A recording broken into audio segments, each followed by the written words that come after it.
Zaidil tadi. Saya rasa UMNO paling kuat bila UMNO boleh menjaga kedua-dua isu yang dibangkit. Ya. Macam Akmal kata tadi, susah nak buat semua. Tapi UMNO tradisinya dia buat semua.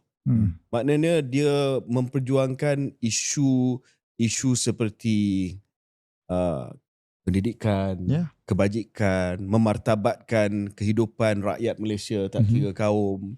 Tetapi pada masa yang sama, we have to accept that Melayu ada juga sensitivity. Ada orang yang tak faham benda ni. Ya, betul. Dia kata, oh ini tak rasional lah. Tetapi kalau kita betul-betul mengkaji DNA Melayu, mungkin tidak Melayu di bangsa lah. Pun ada juga sebenarnya. Tetapi Melayu secara umumnya, they have this sensitivity. You know? Dan bila sejauh mana you buat dasar yang terbaik pun dan terlupa pada core identity Melayu tu, sokongan Melayu akan hilang.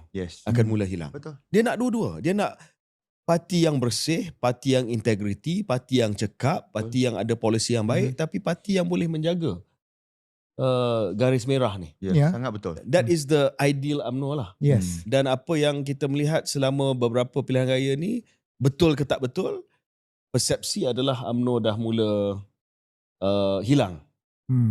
Penekanan kepada mungkin dua-dua. That is the kelemahan yang kita kena admit lah. Saya rasa pimpin UMNO pun faham benda ni. Sebab bagi saya, kalau kita ikut formula yang Akmal cadangkan, UMNO kena jadi parti tunjang. Maknanya kita tak boleh jadi junior partner.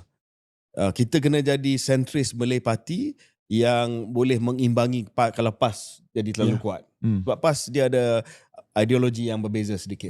So that is bagi saya lah the future for UMNO. Fair point. Sebab tu bila orang tanya saya masih lagi agak terikat kepada UMNO walaupun dah dibuang daripada UMNO, sebab saya percaya kepada misi UMNO sebenar yang boleh jaga dua-dua. I mean,